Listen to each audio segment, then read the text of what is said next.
അവിടത്തോടുള്ള മഹബത്ത് നമ്മുടെ മനസ്സിലുണ്ടെങ്കിൽ നമ്മുടെ കൂളിപ്പാട്ട് പോലും മദീനയിലേക്കുള്ള ആ തിരുവനന്തപുരത്തിലേക്കുള്ള വഴികളായിരിക്കും. ഏതൊരാളെ സ്നേഹിക്കുകയാണെങ്കിൽ ആ സ്നേഹിക്കപ്പെടുന്ന ആളും അതിനെ ചുറ്റിപ്പറ്റിയുള്ള സംഗതികളും എപ്പോഴും അതിനെ മുത്തിമണക്കാരൻ അതുമായി ബന്ധപ്പെട്ടതിനെ കാണാനും പറയാനും ഇവിടെയും അതാണ് നമ്മൾ മനസ്സിൽ കയറി കൂടിയാൽ പിന്നെ നമ്മുടെ ഉറക്കവും നമ്മുടെ വളർച്ചയും നമ്മുടെ അർക്കാത്ത സകനാതൊക്കെയും ഹബീബായ റസൂലുള്ളാഹി സ്വല്ലല്ലാഹു അലൈഹി വസല്ലം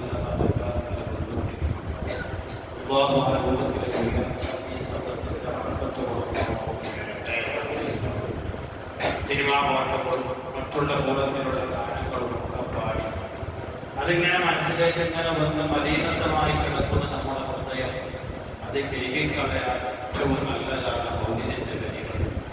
അത് മലയാളത്തിലാണെങ്കിലും അറബിയിലാണെങ്കിലും ഏത് ഭാഷയിലാണെങ്കിലും നമ്മൾ ചൊല്ലിയ കമ്പോസ് മൗലിദ് നമുക്കറിയാം. ആദരവായ റസൂലുള്ളാഹി സ്വല്ലല്ലാഹു അലൈഹി വസല്ലം തങ്ങളുടെ പേരിലുള്ള ധാരാളം പദവികൾ ഇങ്ങനെ പറഞ്ഞിട്ടില്ല. ഇനി ജവാബായിട്ട് നമ്മൾ ചൊല്ലുമ്പോൾ പത്ത് സലാത്തും സലാമാണ് ഓരോരുത്തരും ഓരോ പുസ്തകങ്ങൾ കാണാൻ പറ്റും.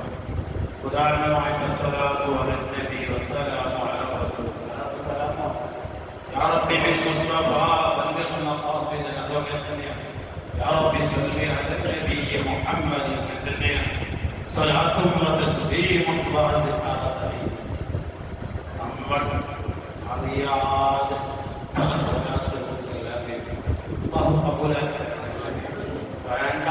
അല്ലാഹു കബൂലാക്കിയിട്ടുണ്ടെങ്കിൽ കബൂലാക്കി തരുമെന്ന് ഉറപ്പിച്ച് നമുക്ക് തന്നത് സ്വലാത്ത് മാത്രമാണ്. ഇന്ന് നമ്മൾ നിസ്കരിച്ച ഇശാ പിന്നെ ചെയ്ത കാര്യങ്ങളൊക്കെ പടച്ചവൻ സ്വീകരിച്ചൊന്നും ഉറപ്പില്ലാത്ത സ്വലാത്തിന്റെ അവിടെ എങ്ങനെയല്ല അത് അവനെ ഇങ്ങനെ ചൊല്ലിയാണ്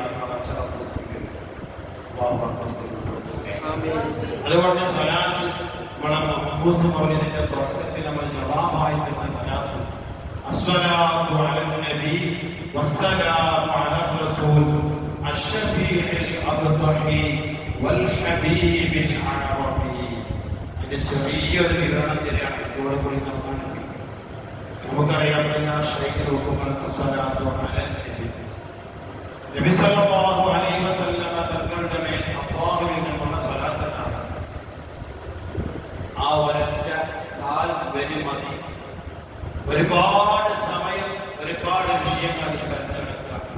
സ്വലാത്ത് എന്ന് പറഞ്ഞാൽ എന്താണ്, അതിന്റെ ഭാഷാർത്ഥം എന്താണ്, ഇസ്തിലാഹ് എന്താണ്, അതോടുകൂടെ തന്നെ അല്ലാഹു ഉത്തരവിടുന്ന യുസല്ലൂന അലൻ നബി യാ അയ്യുഹല്ലദീന ആമനൂ സ്വല്ലൂ അലൈഹി വസല്ലിമു തസ്ലീമാ എന്ന് പറഞ്ഞ സൂറത്തുൽ അഹ്സാബിലെ ആയത്ത് കൊണ്ട് സ്വലാത്ത് അല്ലാഹു ചൊല്ലുക എന്ന് പറഞ്ഞാൽ എങ്ങനെയാണ്, മലക്കുകളുടെ സ്വലാത്ത് എന്ന് പറഞ്ഞാൽ എങ്ങനെയാണ്, മുഅ്മിനീങ്ങളുടെ സ്വലാത്ത് എങ്ങനെയാണ്, ഇതൊക്കെ ചർച്ച ചെയ്യേണ്ട വിഷയമാണ്. ഈ ഒരു സദസ്സിൽ വെച്ചുകൊണ്ട് ഞാൻ ഇതിൽ മുന്നിലെത്തില്ല. ഏതായാലും സ്വലാത്ത് മനസ്സിലായില്ല. അല്ലാഹുവിന്റെ മുത്തരവിനങ്ങൾക്ക് ചെയ്തു കൊടുക്കുന്ന അണമുറിയാത്ത വണ്ണമുള്ള ഏറ്റവും വലിയ താഴ്മയാണ് അല്ലാഹുവിനുള്ള സ്വലാത്ത്. അത് മുത്തരവിനങ്ങളുടെ മേൽ അലൻ നബി നബി സല്ലല്ലാഹു അലൈഹി വസല്ലം എന്ന സ്വലാത്ത് ആവട്ടെ.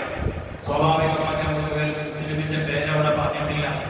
നബി എന്ന് പറഞ്ഞാൽ ആരാണ് ചർച്ച ചെയ്യേണ്ട വിഷയമാണ്. നബി എന്ന് പറഞ്ഞാൽ നബൂവത്ത് ലഭിച്ചവരൊക്കെയും നബിമാനാണ്.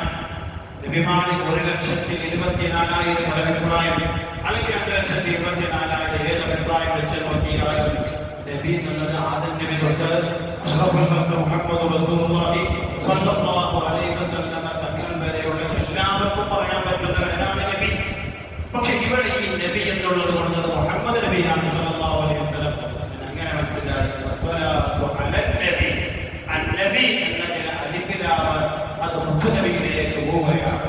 എന്നതുപോലെ തന്നെ വസ്സലാമു അലാ റസൂൽ, ആ റസൂൽ എന്ന് പറഞ്ഞപ്പോൾ അത് ഹബീബായ റസൂലുള്ളാഹി സ്വല്ലല്ലാഹു അലൈഹി വസല്ലം തങ്ങളിലേക്കാണ്. നബിയും റസൂലും തമ്മിൽ ചെറിയ മാറ്റമുണ്ട്. അല്ല, പ്രത്യേകിച്ച് നബിയേക്കാൾ സ്ഥാനം കൂടിയവരാണ് റസൂൽ മുർസലീൻ എന്ന് പറഞ്ഞാൽ.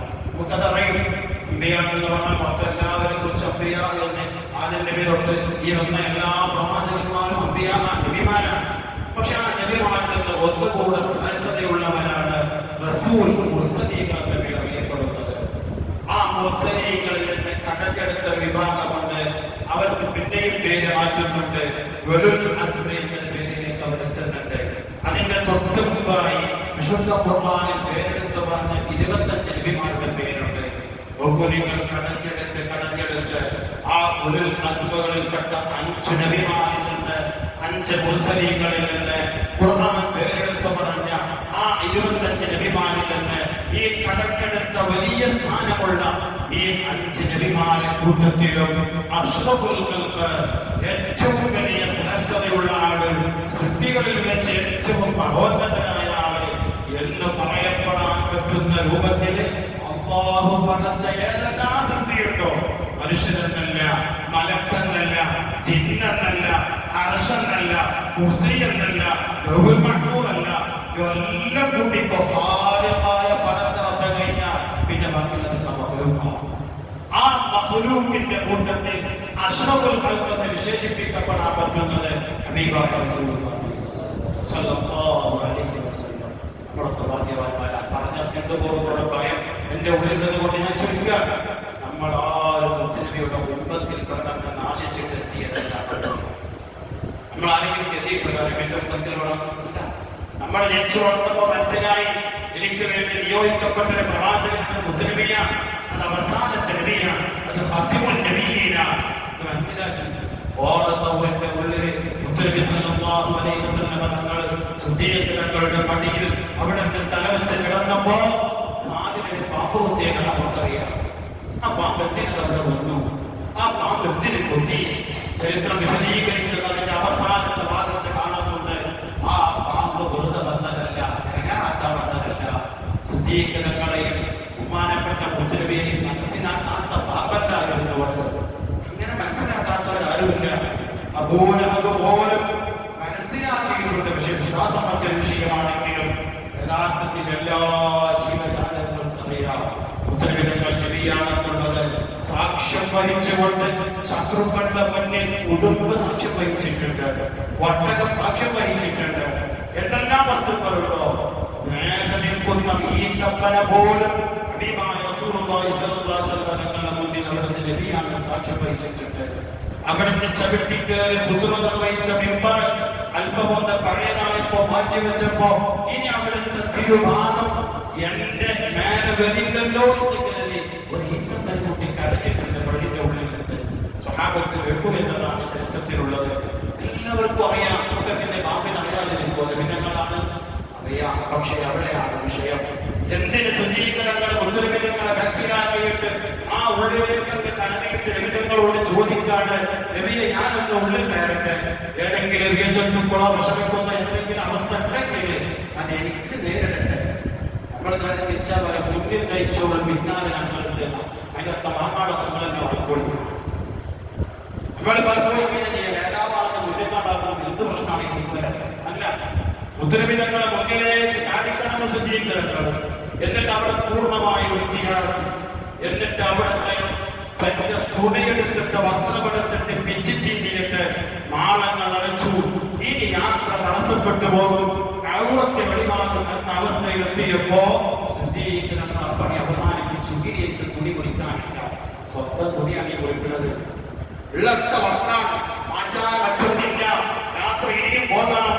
റബീഉൽ 12 മദീനയിലെത്തിയത്. അത് വരെ യാത്ര ചെയ്യാനുള്ളതാണ്. അവസാനം ആളെ മാറ്റി വന്നപ്പോ കാലുകൊണ്ട് അടച്ചു പിടിച്ചു. നമുക്കറിയാം എന്തിനാണ് പാമ്പ് കുത്തിയത്. ആ പാമ്പ് കുത്തിയുടെ നബി സല്ലല്ലാഹു അലൈഹി വസല്ലം തങ്ങളുടെ മുന്നിലേക്ക് വരുന്നുണ്ട്. സുദ്ദീഖ് തങ്ങളെ കാല് വലിച്ചപ്പോ തന്റെ പത്തി ഉണർത്തിയിട്ട് ഹബീബായ തങ്ങളുടെ മുഖത്തേക്ക് സന്തോഷത്തോടെ നോക്കുന്ന ഒരു പയ്യത്തിന് ചരിത്രത്തിൽ ഇടം പിടിച്ചതിന് ആ അയ്യത്തിന്റെ എഴുതിയുള്ള ജീവിതം മാറ്റിവെച്ചത്, ഓ പ്രിയപ്പെട്ട സുലൈമാൻ നബിയെ, എനിക്ക് ആ മുത്തുനബി തങ്ങളെ കണ്ടിട്ടല്ലാതെ വരിക്കാൻ പറ്റൂല എന്ന് ഹബീബായ തങ്ങളെ മതത് കേട്ടിട്ട് ഒരു പാമ്പ് പറഞ്ഞ് ആ പാമ്പ് അതടിസ്ഥാനപ്പെടുത്തിയിട്ടാണ് ഒരു നാളിൽ ആ പ്രവാചകൻ വരും, ഹിജ്റ പോകും. ഹിജ്റ പോകുന്ന സമയത്ത് ഇന്നാലിന്റെ ഗുഹയിൽ വരും. അവിടെ അവിടെ കുറച്ചു ദിവസം തങ്ങും. അവിടെ ചെന്നാൽ മുത്തുനബിയെ കാണാം.